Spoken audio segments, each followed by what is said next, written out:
Hey guys, what's up? As is the traditional greeting for a Minecraft video on YouTube. I'm currently experimenting with the Fraps software for recording game footage to record a game of Left 4 Dead tonight, so because the recording files appear to get quite large, I thought I'd record a longer video, so I thought I'd do a video showing some of my creations on Minecraft, so because, you know, some of it's a bit interesting. So we're in a auto-generated testificate village that took me some significant amount of time to find. And I've been using it as a base for some experiments, so I thought I'd set myself the stupid pointless goal of trying to protect this village from the nasties and the zombies and the creepers and what have you. So one end of the village, we're in creative mode obviously, while I could fly. You can see that I've made this neat wall, you know, effective if boring. And the other end we have a wall made out of fire. Now this is using some blocks that come from some of the mods that I'm using. These are fire storage blocks that are part of the NiftyCraft mod, which gives you a couple of changes of options and these additional blocks. These are solar controlled fire blocks. So under this manhole, this is a solar panel. So what should happen is when the sun comes up, the solar panel will generate power, which will go down to the redstone torches underneath each of these fire blocks, and the fire will go out. So if we're lucky, we'll see that happening. The idea is that any nasties that walk through it end up getting burnt, and as you can see by these remains, my iron golems keep on walking through and getting themselves killed because they're stupid. In fact, here's one now, looking like Squidward off of SpongeBob. Over here, you can see that I've had to make a few of these solar panels because I didn't really know how to do the corners. I'll show you the cabling later so you understand what I mean. Down here, I've made a little suburb of the auto-generated village using portable houses. I made them a little garden sort of to see if I could grow some trees, but you can't grow trees in a desert biome. Let me show you the portable house. Oh, they make a racket, those testificates going in and out of their houses. This is the Too Many Items mod. It's basically a must-have. Makes the game a lot less of a pain in the arse to drive. So this is a portable house which you can craft. I don't need to because I'm in creative mode. And in fact, they don't work in creative mode. You've got to go into survival mode. So you create it, and when you break it, as if by magic a house appears. Look at that. You don't get door, which is a bit of a jip, but if you want to be making a street of houses, it makes it simplicity itself. There you go. 2 brand new houses in a couple of seconds. One of the other useful things that you get with the Too Many Items mod is that it's easy to control the time of day. Let's go back into creative mode. So we'll speed up sunrise, so it's midday, and let me guess, my brilliant invention isn't working because I'm showing it on video. Bear with me a second, let me have a look at what's gone wrong here.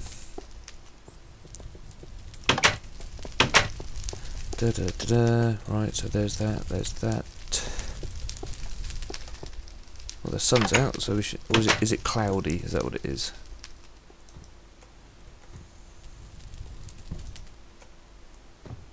Let's switch to rain, because I can make it rain as well, although not in the desert. There we go.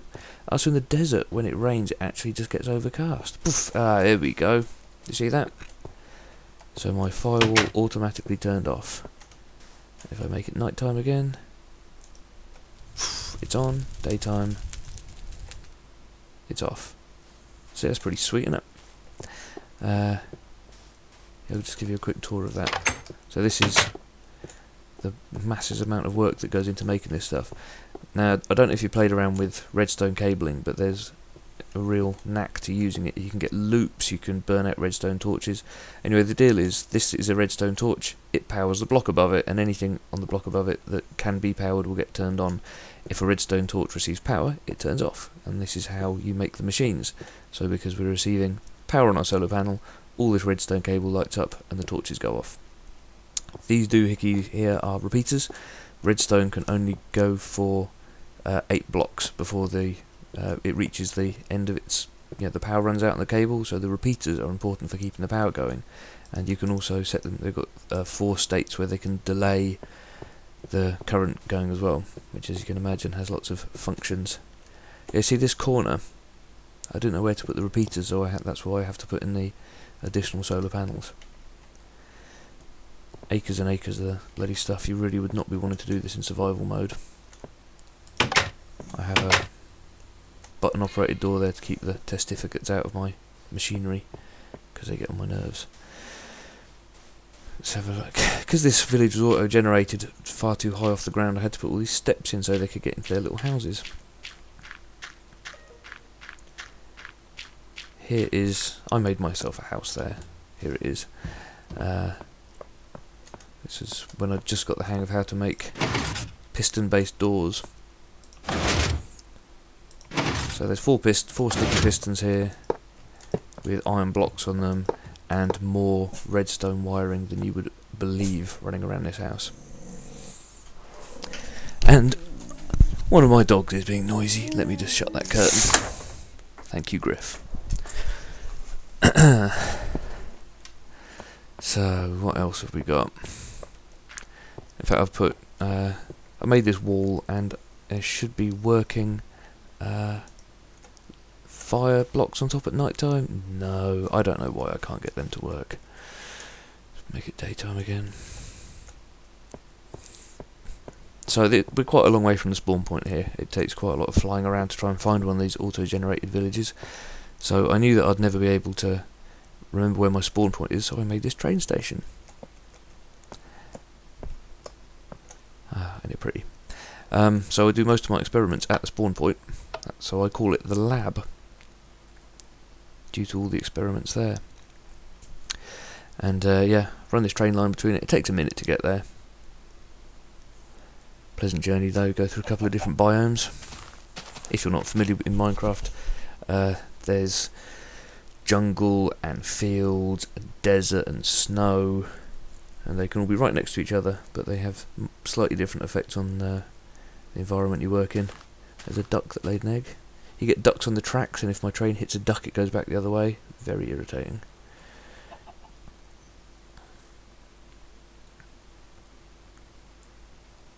And here is the lab, as I call it.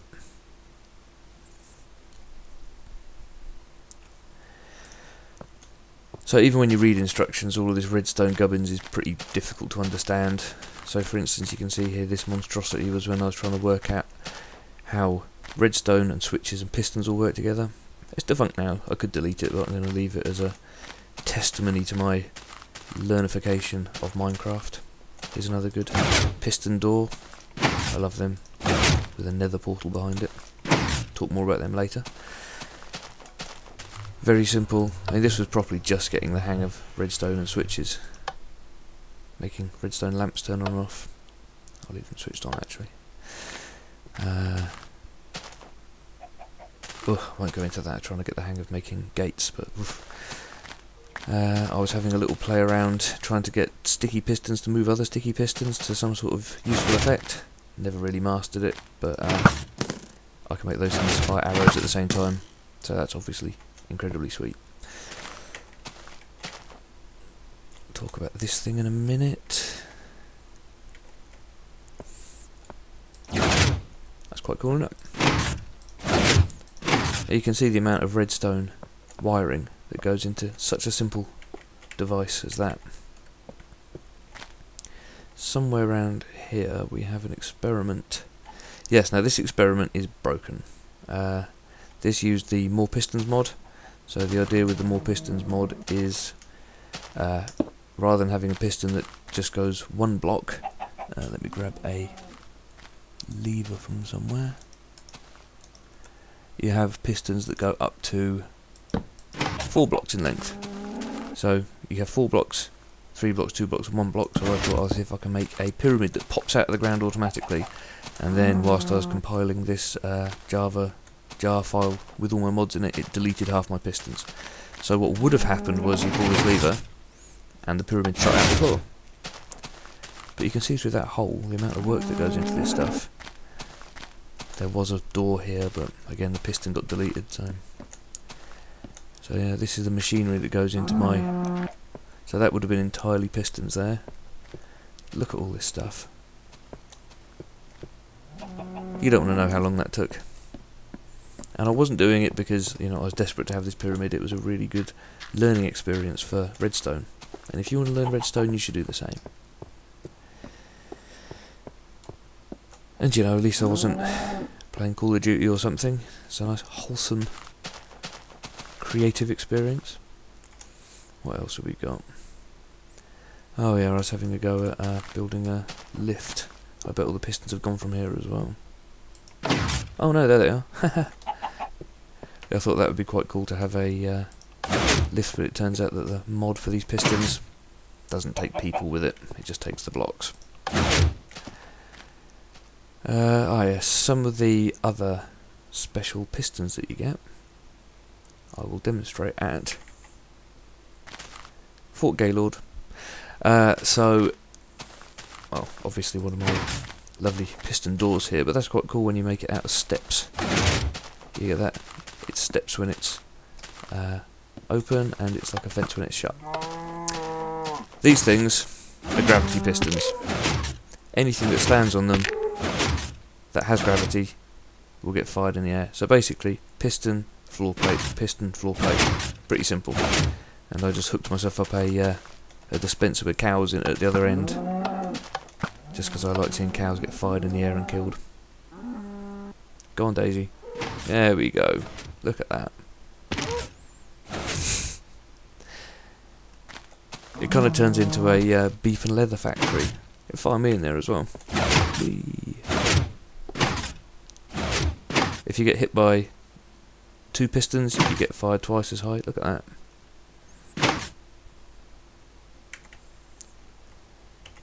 Oh, there's another, my initial test layout for it. So this is, again, using some of the blocks from the Niftycraft mod. You'll recognise the auto-generated house. The little lava moat here. Let me get rid of this rain and make it... Are you going to stop? Good.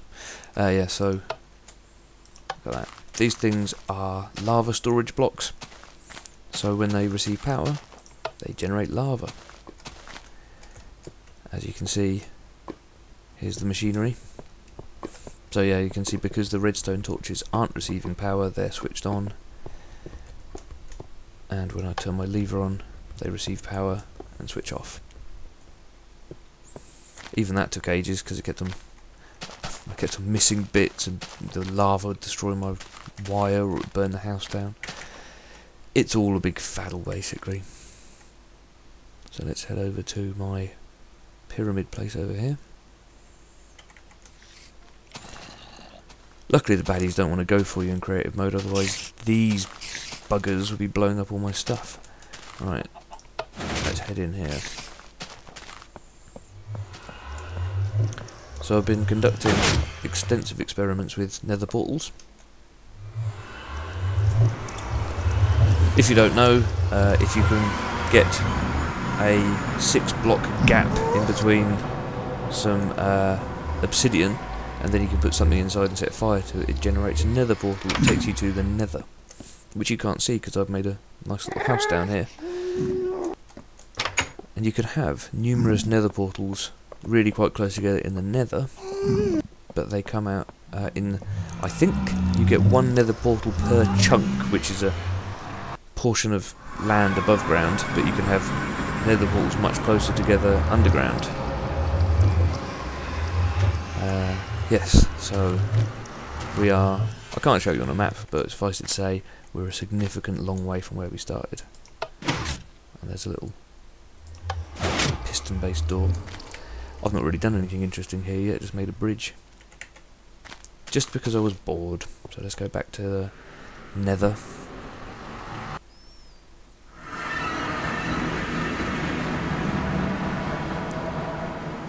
So that's like a new tunnel and shortcut that I made recently. Let us take the train to my original nether portal, which I made a lot further away. I didn't realise how near together you could put them. So obviously made a train because I'm lazy.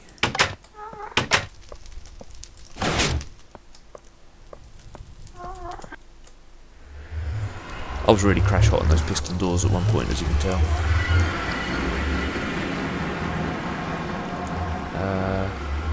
Hang on. What are we... Wow, it's delivered me to somewhere that I've never been before. One sec. My other dog's being a pain in the arse now, so you have to bear with me if I start shouting at it. Yeah, so it's obviously generated me a fresh nether portal, so what you have to do is break it. Now, these things always bloody appear under the sea.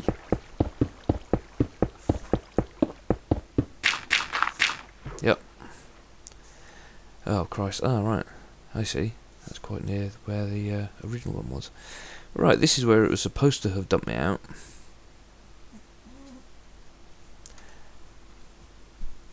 There we go. I was supposed to have appeared in that portal there. Let's pretend I did. Right.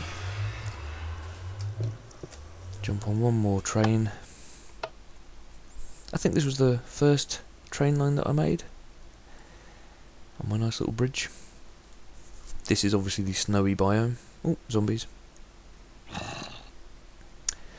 Oh yeah, travelling at night, that's not a good idea, is it? Let me make it daytime instead. There we go.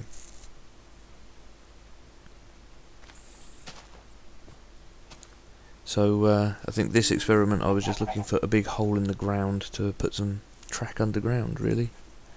Just to see what happened. Or what would happen. Oh, you can see some more portable houses there.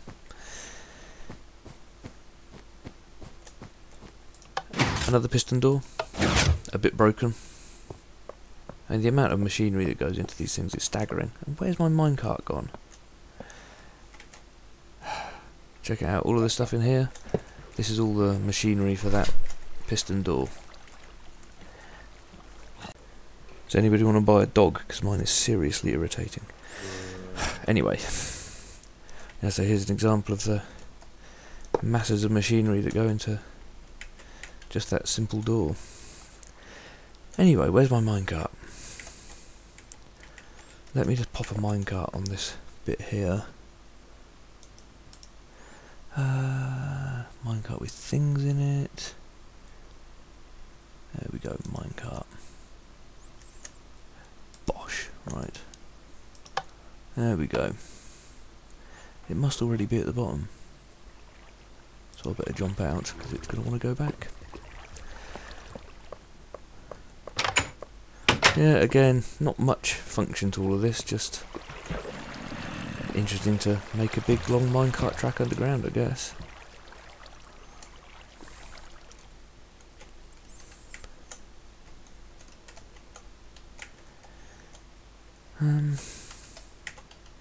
Oh, get in there.